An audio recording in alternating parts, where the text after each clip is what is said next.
Everyone talks about these companies. We talk with them. Welcome to Insider Talks, the show where we interview China-based professionals on hot and thought-provoking topics. Hello everyone, I'm Matthew David, and today we have another episode of Insider Talks. Joining me today is Eran Navon. You are the Regional Director, APAC, for GeoEdge.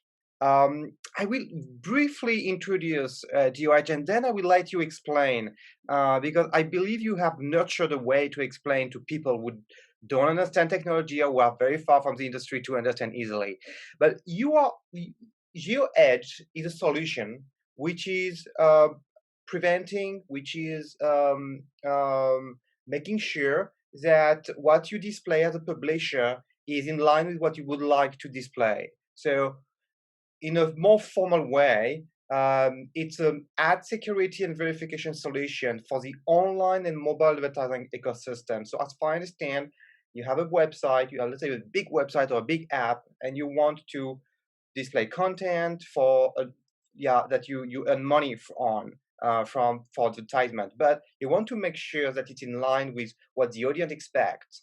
Typically, you have an audience of kids. You don't want anything which is going to be offensive, so then GeoEdge will be able to filter it. Now it's your turn to tell me if I'm right on what I just said, and if you could elaborate more about what you do and GeoEdge.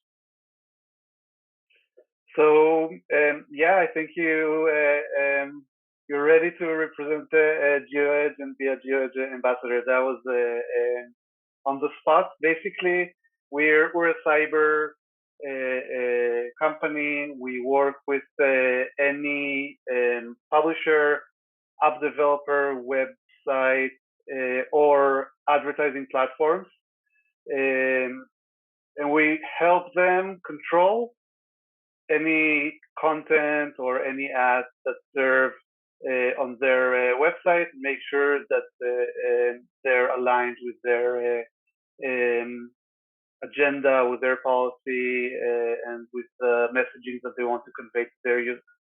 So take, for example, the New York Times, which is a very well-known brand that serves programmatic ads.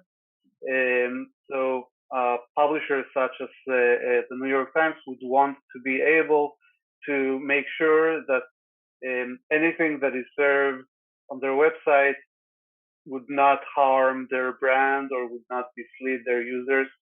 And we're here to make sure that nothing bad is exposed and nothing bad manages to reach their end users. Actually, you just remind me that I forgot a word when introducing GeoEdge is programmatic. Because if you are a website or you have an app, but you choose each of the advertisement or you choose each of the company you're going to work with, the people who are listening to us could ask themselves, why do you need a third party to check what they're going to publish on your own website, on your app, because you already work with them or select. But the way the world is working, the world of the advertisement now is working, and Google AdSense was the first version of it, is that you don't really know what's going to be published on your website. You put a link on your website, on your app, and then there is a third party, which is not you, which is going to push some advertisement, and you are in between them to make sure that it makes sense for the app or the website to publish this ad. And that's why you mentioned the New York Times and programmatic advertisement, because programmatic is specifically a system of bidding for space on websites or apps, where actually you don't really know who is going to bid, who is bidding for what, and you display it because it's the best bidder, not because you had a contract with them on the content. Is it correct? So maybe let me take you, let's say, 15 years back, where publishers were already, monetizing their assets with ads. And back at the time before programmatic, they would hard code ads directly to their website through direct sales, which means that they would have a sales team, and their ability to monetize and have high fill rates to display an ad on all of their traffic and to all of their users was in correlation with the ability of their sales team to gain budget.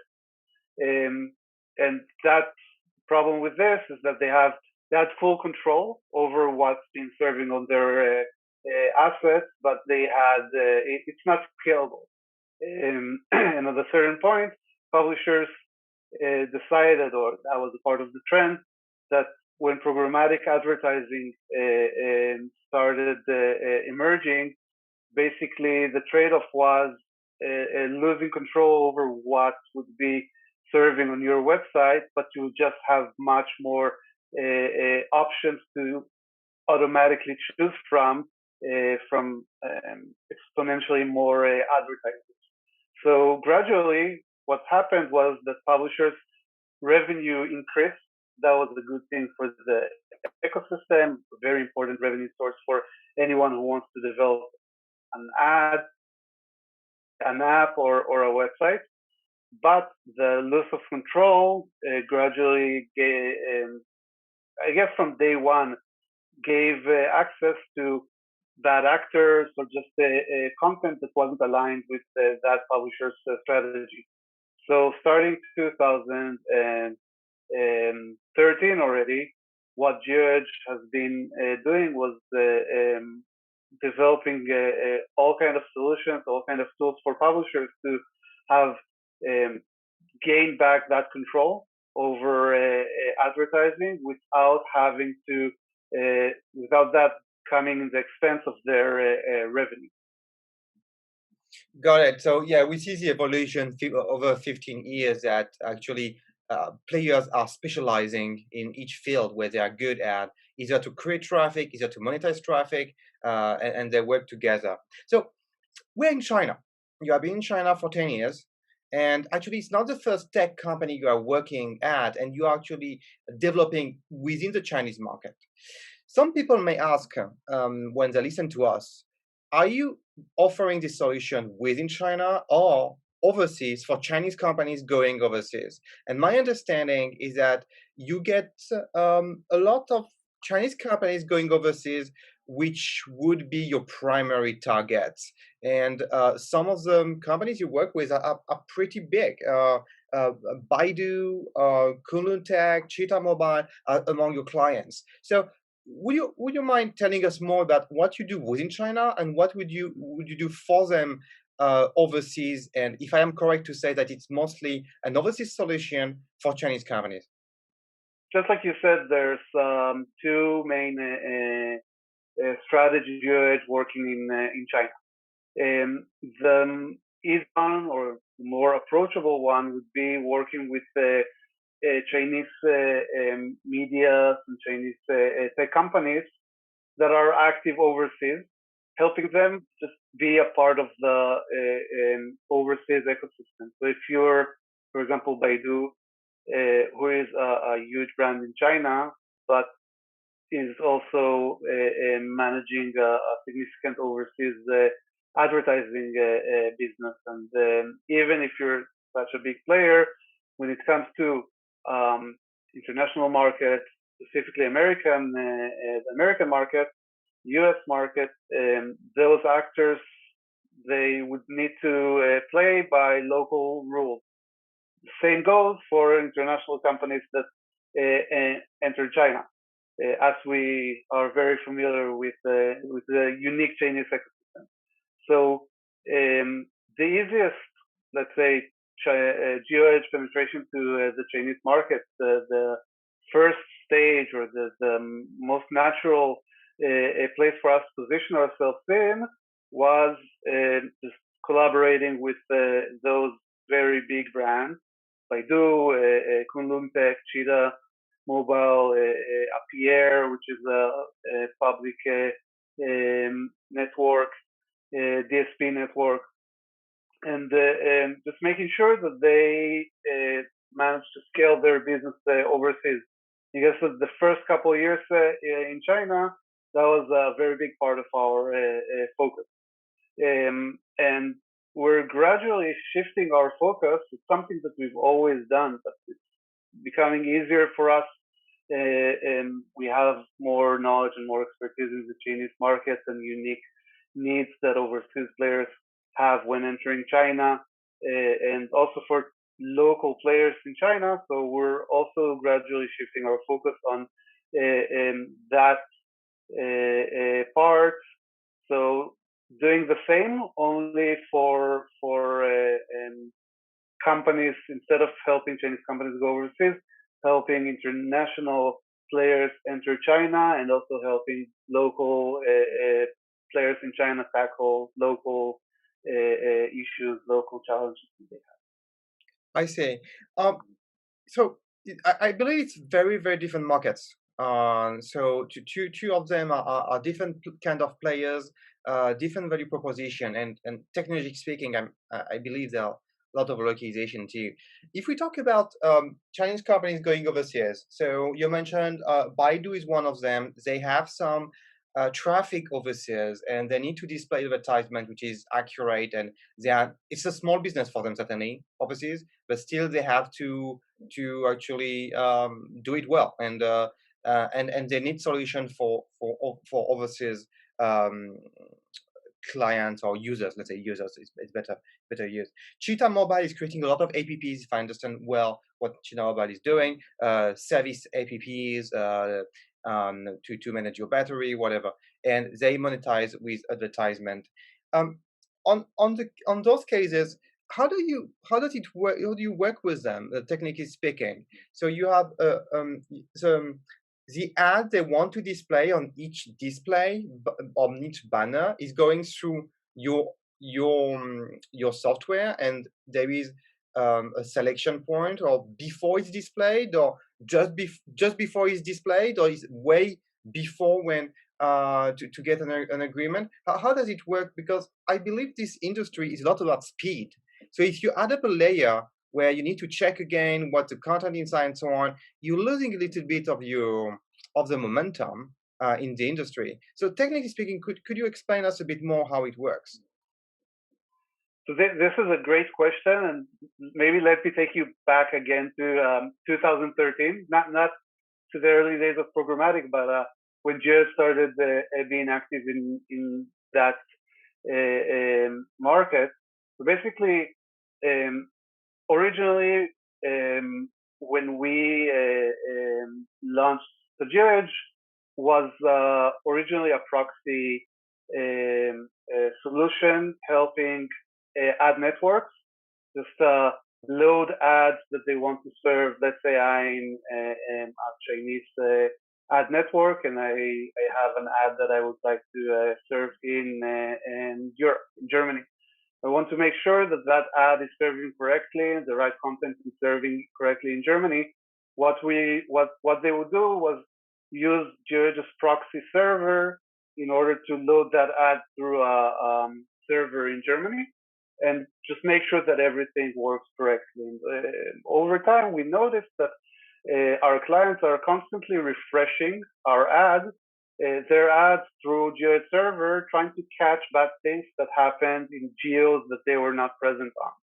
And that's when we developed the first automatic detection tool, where we allowed ad networks and publishers to send ads to GeoEdge through an API. We would run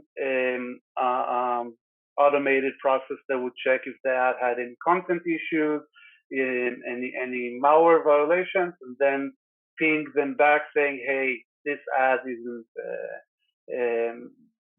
is breaching some kind of violation." And a few years ago, we made another progress to in the evolution of the service, which is exactly tackling the issue that you mentioned, the need for real-time monitoring. So back in 2017, we launched our real-time blocking solution, which integrated all of that capabilities: malware detection, content detection, image recognition, all of those layers of technology into a real-time blocking mechanism. And that mechanism is there's various kinds to integrate it. You can either depend on the tech stack that you as a client has. So if you manage your own ad server, then you can connect it directly to that server that you're working with. If you're a website, then you can put GeoEdge widgets on the website. If you're an app developer, then you can connect our SDK. And basically, once that component is integrated into your stack, either client side or server side, then what we do is monitor every single impression, and if there's a violation, we block it pre-impression.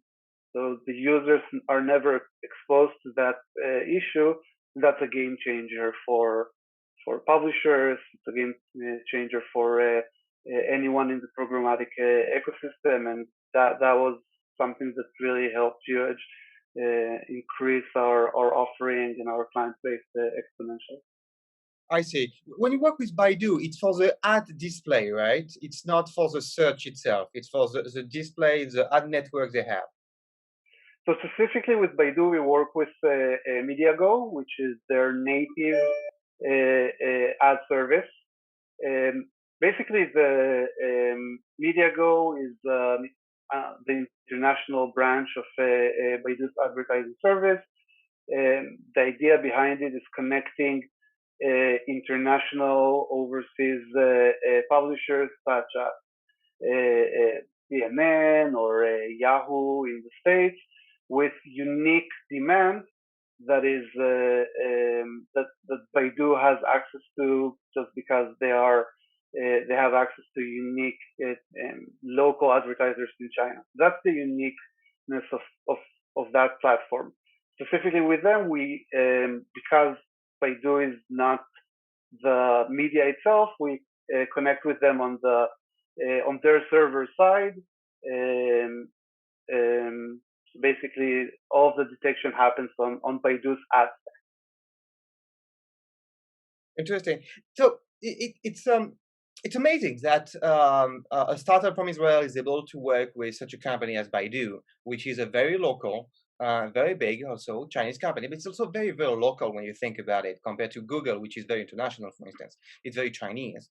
And so how do you come up working with those players in China? What are the difficulties? What are the key learnings for you to work with them? Is it hard? Is it difficult to get in touch with them? Is it difficult to get understood, or is it difficult to value also what you do, because they could maybe think about developing internally? I believe there's also a lot of resources. So what are the key takeaway you could share with our audience about working with big tech in China?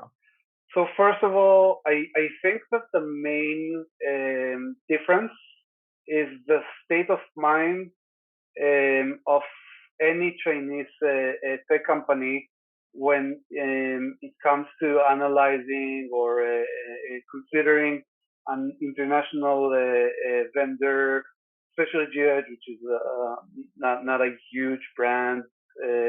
So when considering that collaboration, when we approach big companies in the US, a lot of times strategically their approach is, how can I integrate that new service as soon as possible so that I have the advantage in the market, so I can be the first one to introduce that new capability or tackle that specific issue. And in China, a lot of times the approach is, how can I own this technology? So Chinese companies, not just the huge BAT and all the huge technical players. Also, when you're talking to medium-sized companies in China, they don't like being reliant on external vendors, especially when they're international vendors. That's just a cultural approach. So specifically when talking with Baidu, we have working in with any company in China is a bit like a Hungarian cube, I call it. You need to have all the faces really connect at the same place in order for you to be able to land a deal or make business. You need the technology to be right. You need the market to be right. You need the stakeholders to support you, regulation to support you. So specifically Baidu, we've been in touch with them, I think, from almost the very first day of me being in China and developing GeoEdge's business. And we were always discussing all kind of opportunities for us to ignite the collaboration. It took us a few years until we managed to find that opportunity. And once we found that opportunity, we're now moving forward and learning how to create more opportunities and expand the partnership. So it's a matter of patience, it's a matter of luck, it's a matter of being able to find the right opportunity for you to stick your foot in the door. And it's still not easy even after that. For me as a foreigner, even if I speak some Chinese, I do most of my business in China in Chinese, but still there's a lot of gaps. There's always misunderstanding. So yeah, the process is always challenging and perhaps at times slower. We got into the podcast in the past a foreign company which is providing a service for LMR. So the app is very big app, and it's a software which helps to book your meals. And it told us that LMR had an issue about speed of that it could work, basically the solution could work, and he had the solution. They tried, and then they scaled all over China with the app. So I feel there is a pattern about first spending time to know each other, but also to try first with the Chinese players, a very concrete way to try on a small scale, and then to go to a larger scale. Maybe that's not only in China, but at least that's the best practice. I feel when a foreign player wants to work with a Chinese company, they might have to consider to offer this trial for free, and that may be one of the cultural difference to cultural change that in the US or in Europe you would even pay for trying it, but in China at the very start, especially with corporate softwares and softwares for companies, you might have to have a period of trial. Do you confirm this hypothesis? Is it something you are seeing too? So definitely, I think that it's, you need to be patient in any kind of correspondence with a big company, no matter which country you're trying to do business in. More so in China because of cultural reasons. So definitely trials is something that we are very happy to do with our partners, also because we learn from them. So I think that when you come to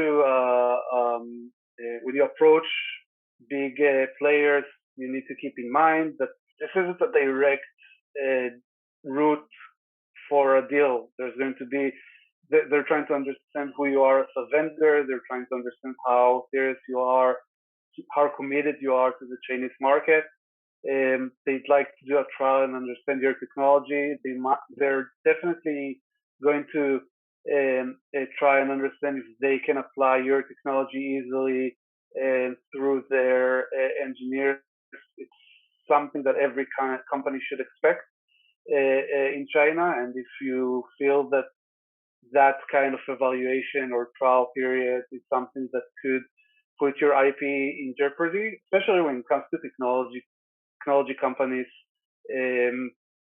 then maybe China is not the market for you, because you're going to need to open up, integrate, let the potential partner evaluate your tech, and if it's a problem that you're solving for them that is important for them and that they cannot easily remedy solve by themselves, and just like Element when they met that specific partner, you'll have a bingo and you'll be able to scale, and it's amazing when that happens.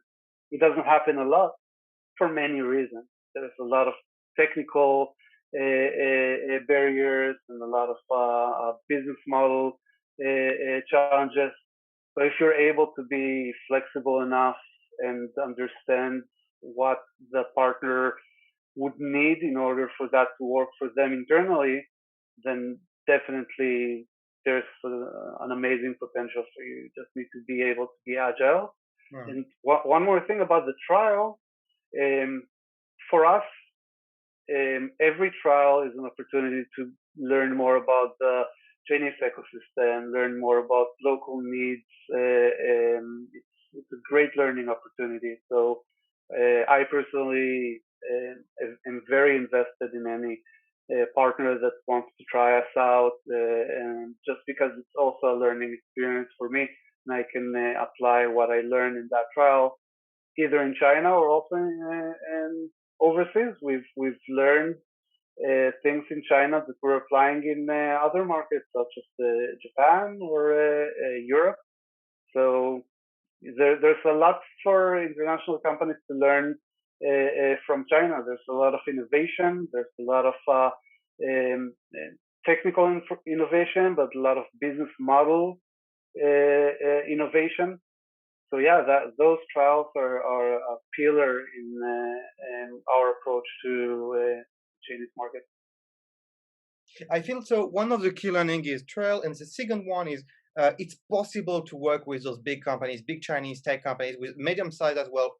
Even if we are an overseas company where most of the operations are in Israel, Tel Aviv, or anywhere else, it's possible, it's happening, but it takes time. It takes a different way to interact, engage by offering a solution for free for some time, so they understand it. And also, it's a big step for them to introduce your own tech in their tech. It's like for someone to eat something you put in your system, and so you have to make sure this works in your system, because otherwise maybe your organization will not work anymore.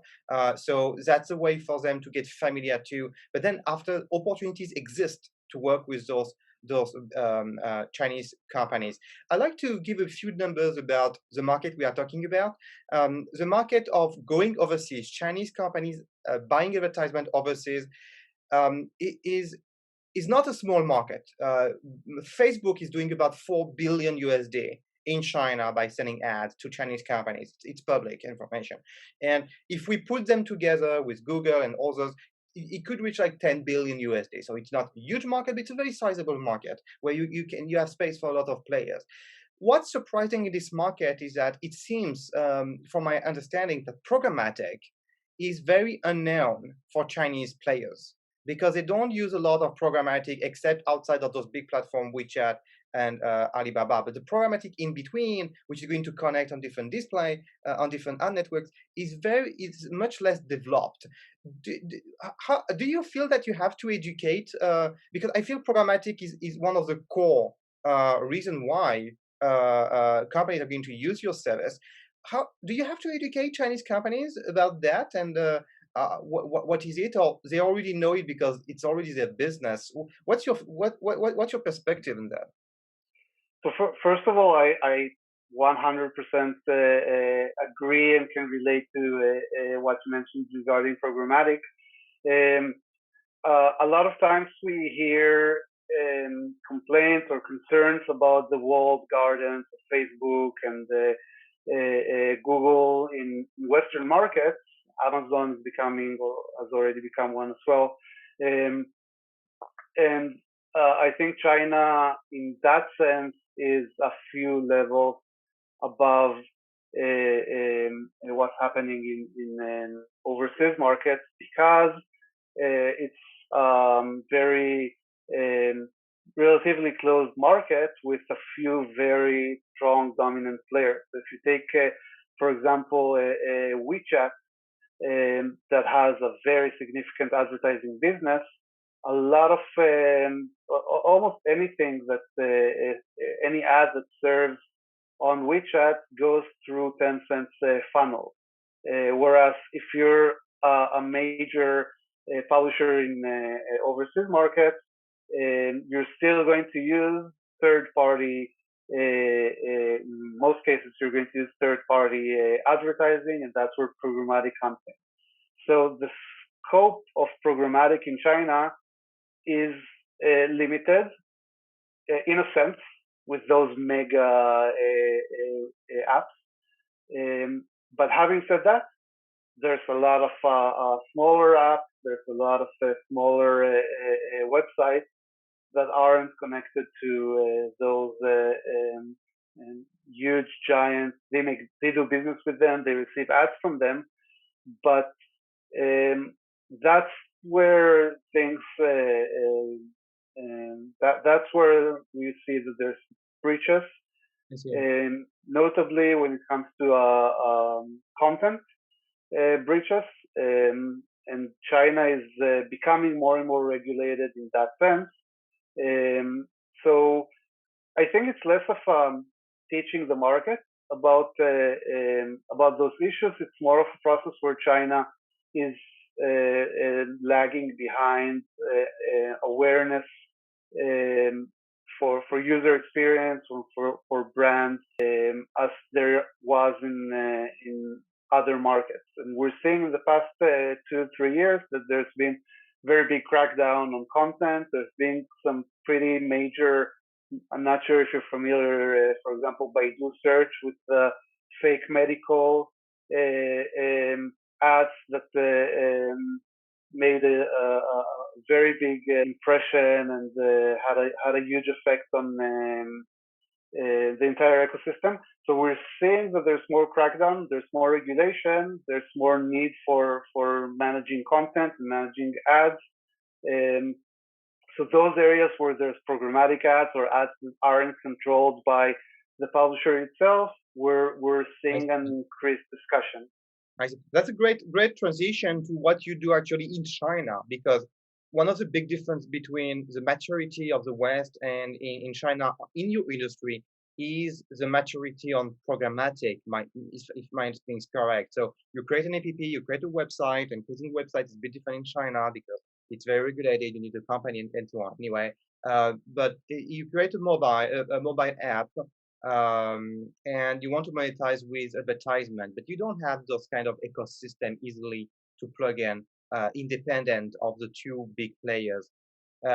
Nevertheless, that's where you play. So how do you feel interacting here in the Chinese market is an opportunity for you? I feel the technology could be similar, but then you have to localize also the content. Would you share a bit about then that's the other way around for the audience to understand, because they may be a bit lost. So we talked about Chinese companies going overseas, then it's right in your technology. You do that all the day in Tel Aviv, in Israel, for all the companies in the world. That's your core business. But here, within China, that's different. Programmatic is less mature, and the content as well is very different. I mean, it's not an alphabet, it's structured. You might see different challenges. So this localization here, what was it about?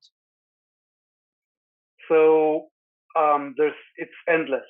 The level of localization, there's always more that can be done in order to provide better service in China, and it's really a matter of where to start from. And so the basics would be for us to be able to work inside China with local servers, just to have infrastructure in China. Luckily, our technology doesn't require a lot of bureaucracy and a lot of registration. So luckily for us, we've had that since the early days of GeoEdge in China. But even that is challenging, because we've had cases where partners would ask us to, let's say there's an ad that targets clients or users in Zhejiang province. But then when that ad serves in Hebei province, it would locate, it would notice that it's not serving in that in the province that it's that it was designed to, and then it serves different content. So the challenge that those that specific ad network had when they approached us was, okay, we need to understand when the content changes. We need to understand if this ad or if this ad tag, a tag is an ad that can serve multiple banners. We need to understand if it's acting differently between provinces. So localizing our infrastructure, it's not just about localizing it in China, it's about localizing it for specific provinces when needed, when there's that concern from the client. So that's something that we've encountered originally. Another very big challenge is naturally the language. We're pretty good in detecting fake ads, deceptive ads in English, also in let's say European languages. But when it comes to China, you need to be able to detect, first of all, have Chinese characters recognition, which is something that we added to our stack, and then build on that a layer of detection for issues that we know that are happening in China or just Chinese regulation. That's another layer of localization. The third one would be the tech players or the tech stack that app developers and websites use. So in the US, let's say overseas, almost more than 95% of publishers use Google Ad Manager as their ad server. And in that case, what they do is they just plug in our code. We're integrated with Google, so the integration is seamless. They can integrate GeoEdge and start working with us within half an hour of just integrating our code. There's so many different ad servers in China, and SDKs, which are mediation SDKs, which are the components in your app that serve the ads. So that's a completely different ecosystem. And the question is, okay, how do we develop our technology in order to accommodate all those different players in China? And that's, we need to invest money, we need to invest technological resources in order to adopt. There's all kinds of challenges that I can't say that we've cracked all of them. It's a journey, and that's why all those trials that we mentioned earlier, it's just such a good way for us to understand how to prioritize our development roadmap in China, learn about Chinese needs, learn about what kind of issues we can more easily mitigate. Interesting what you describe. Basically, you have a solution, and you could adapt it as well to each client. You talked about the provinces, you talked about different players, different services would do the same as Google Display. And you have, even though it's a product, you still have to adapt it for from time to time for the request of client. And that could be also one of the key takeaway for the Chinese market is that you have to consider adapting the product in itself, not only the languages, not only the way you present, not only the processing of words in Chinese and characters, but also the technology in it, which might be a bit different. And you mentioned something that you said you have a lot of players who are doing similar as Google Display is doing. But it's a bit contrarian to my image of China ecosystem where you have the two big players, Alibaba and Tencent, Jingdong together. We would provide those kind of technological stack. But you are saying that you have smaller ones. Are you talking about Axiom? Are you talking about DSP players? Are you talking about smaller Chinese ones? It seemed a bit contrarian to my image of the Chinese tech and environment. So actually, I'm talking about the big one, because when it comes to, okay, so who are the big players that you would monetize with? You would monetize with Tencent, and you would monetize with ByteDance, and you would monetize with Baidu, of course. And each one of these players has a unique technological ecosystem that is, imagine that each one of those is taking the role that Google takes overseas for almost all the market. So there's also smaller players. There's DSPs, independent DSPs, independent exchanges and SSPs. Not that many, but yeah, definitely there are, and we're seeing all kinds of innovation and technology in that sector. But at the end of the day, the way that they connect to websites or app developers, the way a DSP or an exchange connects to the media is probably going to go through one of the big players. And okay, so I for was us, right. we need to, yeah. So okay. That was my image. I'm not here to, yeah. I'm not here to break any conceptions. No, but it's true. If I'm not correct, I'm very happy to be challenged. So it's true that you have the three big players, the ByteDance I didn't mention, but then the smaller ones in programmatic are not massive, but still you have three ones instead of one, right? What you say. So you have Tencent and ByteDance, and you need to follow up with them, because what maybe people listening to us don't realize is that those solutions evolve. So you have to update your own solution to match with those solutions. So it's a constant catch up on these solutions. If you have one, it's much easier than if you have three or five and so on. And that's duplicating the work. So we are close to the end of the talk, and I'd like to open to a brighter perspective, which is two topics. The first one is about Chinese companies going overseas, and why do you think they want to go overseas? And secondly, I would like you to have your view on the business culture between China and Israel, and the differences and similarities. You had interesting insight on it. I really would like you to share with the audience. But first of all, Chinese companies going overseas. China is a big market. It's 1.4 billion. First, you have to be good in China usually to go overseas, or at least it's sizable enough to do a lot in China. Going overseas is troublesome. It's a lot of languages, a lot of new regulations, a lot of new things to do. So what's your perspective on Chinese companies going overseas? Why would they go overseas, and what's the experience? My feeling, I have very mixed feedbacks from Chinese companies. What's your perspective on that? So that's a very interesting discussion. We can spend an entire podcast just discussing that. I think that we'll talk in a bit about Israeli companies, but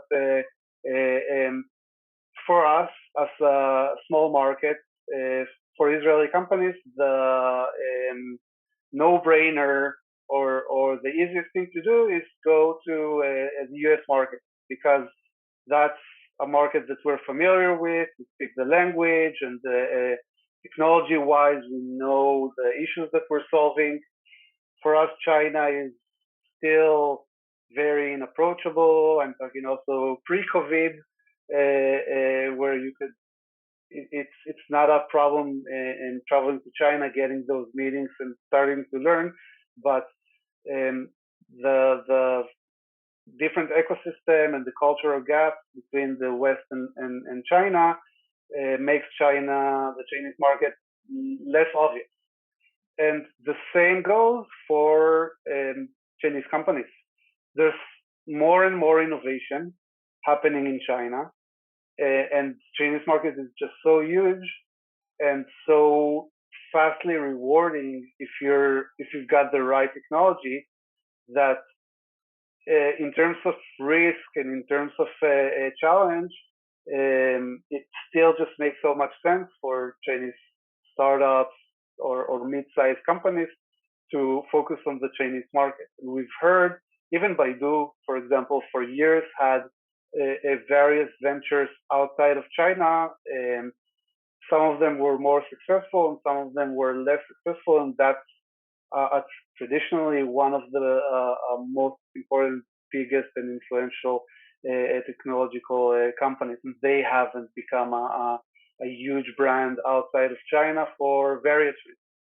So we're hoping that ByteDance, which is the first real major important technology company outside of China, bringing TikTok to, the TikTok phenomenon is just so important for as an inspiration for local Chinese companies.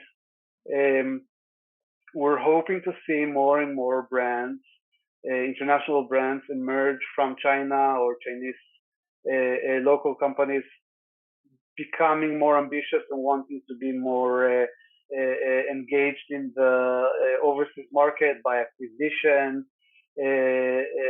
So hopefully we'll see more of that.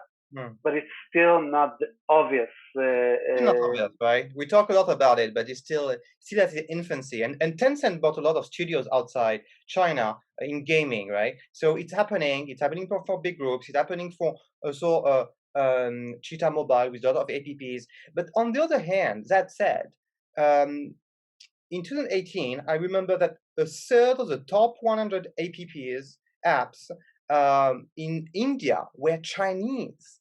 And actually, Chinese apps are doing very well also in the US and in Europe. It's not only about TikTok. You have also other ones to manage your battery, to erase duplicate contacts, and so on. How do you analyze the fact that Chinese developers have been a sizable amount of them have been so good at being adopted by the Western market, where in TikTok, but for apps, it's a lot about culture. It's a lot about localization. So I feel in terms of products, in terms of brands, in terms of even apps, you have a lot to do in China. But still, some of them have been successful overseas. And it's not only one TikTok. What's your analysis on why they have been successful? I'd like to add one more thing. Developing an app in China is not cheap. So for people who listen to us, hiring people in tech is not cheap at all in China, because you have those big players like Alibaba, Tencent, who are taking them, and they have the money to pay them very high salaries. So what's your perspective on why so many apps coming from China have been successful in the West? I think that that's a very good example for a place where innovation and business model, not just tech innovation, but business model innovation is happening in China. I think that it's finding good developers in China is not easy, but there's a lot of accumulated know-how in China, especially when it comes to RPG gaming, which is something that has been very big in China since the early days of the internet. So when we talk about the Wangba, the internet studios that we had in China until mobile became dominant, I think gaming was always huge in China. So traditionally, there's a lot of know-how, and a lot of companies that have been doing that for years. That's specifically gaming is a sector that has done a very good job in adopting to international markets. There's a lot of money in gaming, and once you make that localization, actually you don't need a lot of hands-on in each one of the geos that you want to market in. So unlike brands that want to go overseas, I think that relatively the barriers for app developers going abroad was less significant, culturally also less significant. That makes a lot of sense indeed, because gaming apps have been successful, especially successful in China, because you could not use your PS4 or other from Nintendo or from Sony. It was forbidden for a long time. It has been only 4 or 5 years now people can buy and to connect to TV. So digital gaming was developed through computers and mobile. So there's a lot of innovation already, a lot of lines coded already, a lot of assets existing, and then the path to go overseas was much smoother. And as you said, there is a bit less actually in some way localization compared to a product. You need to brand differently, you need to name differently, you need to describe differently. Here it's a game, so it should be enjoyable, it should be entertaining, and maybe it's actually a little slightly easier. It makes a lot of sense indeed. One last question. So you shared with us that you find out that there are more point in common between Israeli culture of doing business and Chinese culture of doing business, or maybe in general about the culture, and that than is the US, for instance, if I'm correct. That one of the things you talked with Sophia before preparing the interview. Would you mind elaborating more on specific items which make you think so? So I think that China is considered a challenging market, perhaps, but there's something very pragmatic about doing business with Chinese, very fast and very unofficial. So, for example, you might feel that you're talking to a huge Chinese corporation that decision making is difficult, and you have challenge this understanding who the stakeholders are. But in many cases, you'll feel that if you'll notice that if you're presenting a solution that makes sense, and if the discussion is open and there's a real interest from the Chinese side, they would go very fast. They would be very, unofficial.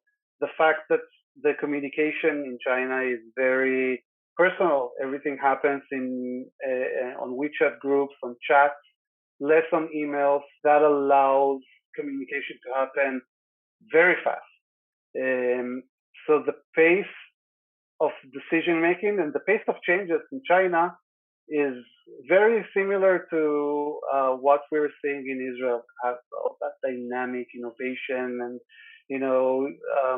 companies they pivot a lot, and they change their strategy, and they adopt quickly, and we see that also in China. So you need to be fast, because the opportunities that you have in China might not be relevant if you aren't able to close the deal within a short amount of time. But that's that dynamic, or that fast pace, is something that I can very relate to from Israel.